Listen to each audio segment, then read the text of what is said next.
चलो स्टूडेंट्स, आज हम कुछ विशेष नियम बताने जा रहे हैं पैसिव वॉइस में।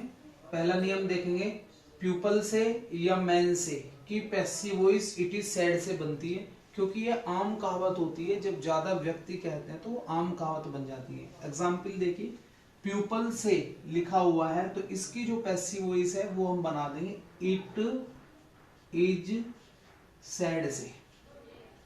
प्यूपल से के नीचे इट इज सैड लिख देंगे, बाकी सेंटेंस जो का त्यों लिखेंगे। दैट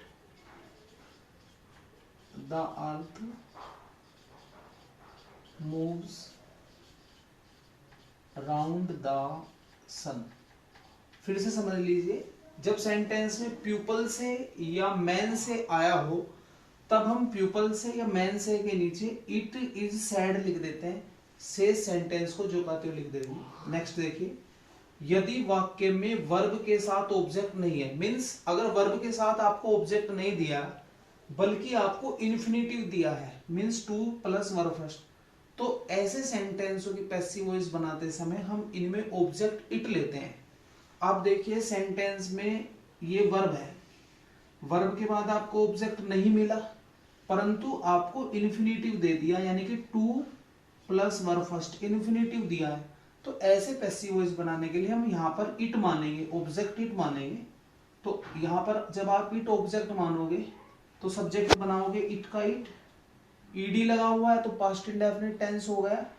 पास्ट इंडेफिनिट के पैसिव वॉइस मैंने अपनी पिछली वीडियो में बताया था कि वाज वर से बनाते हैं। इट सिंगुलर होता है तो it was, verb third hoped,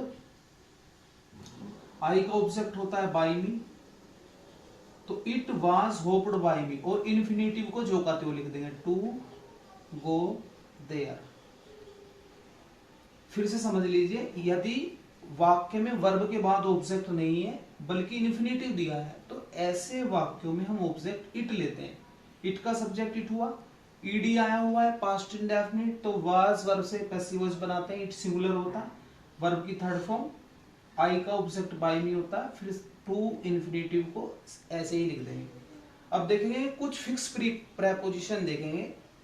वैसे तो बहुत सारी प्रेपोजिशन है जो फिक्स होती है, वो मैं आपको प्रेपोजिशन के चैप्टर में बताऊंगा स्टूडेंट्स, लेकिन यहाँ पर मैं कुछ प्रेपोजिशन बताता हूँ क्योंकि हम बाय का प्रयोग हर जगह नहीं करते बल्कि अक्सर करते हैं। कुछ प्रेपोजिशन ऐसी होती है जिनके बाद बाय का प्रयोग नहीं होता। फॉर एग्जाम्पल नो, नो के बाद टू आता है, बाय नहीं। सेटिस्फाइड प्लीज्ड के बाद विद आता है, बाय नहीं। वरीड के बाद अबाउट आता है, बाय नहीं। सरप्राइज्ड एस्टोनिश्ड के बाद एट आता है, बाय नहीं। फॉर एग्जाम्पल देखेंगे आई नो यू, तो यहाँ पर यू हमारा ऑब्जेक्ट है तो सब्जेक्ट बना लिया, फिर आर लिखें क्योंकि प्रेजेंट इंडेफिनिट की पैसिव वॉइस इज़ारम से बनाते हैं। नो की थर्ड फॉर्म नोन, और यहाँ पर देखो हमने बाय नहीं लिखा, यहाँ पर हमने टू लिखा, क्यों? क्योंकि नो के बाद टू आता है, बाय नहीं। इस क्वेश्चन में देखिए सेटिस्फाइड के बाद हमने विद लिया है, बाय नहीं। मी का हमने आई कर लिया, ईडी लगा हुआ है पास्ट इंडेफिनिट, वाज वर से बना लिया सेटिस्फाइड, और विद हिम, बाय का प्रयोग नहीं किया, विद का प्रयोग किया, क्योंकि सेटिस्फाइड के बाद हमेशा विद का प्रयोग करते हैं। तो स्टूडेंट्स, इस प्रकार से आज हमने पैसिव वॉइस का चैप्टर कंप्लीट कर लिया है। आगामी दिनों में मैं नेक्स्ट चैप्टर के साथ हाजिर होऊंगा। मेरे चैनल को सब्सक्राइब कीजिए। जय हिंद, जय भारत।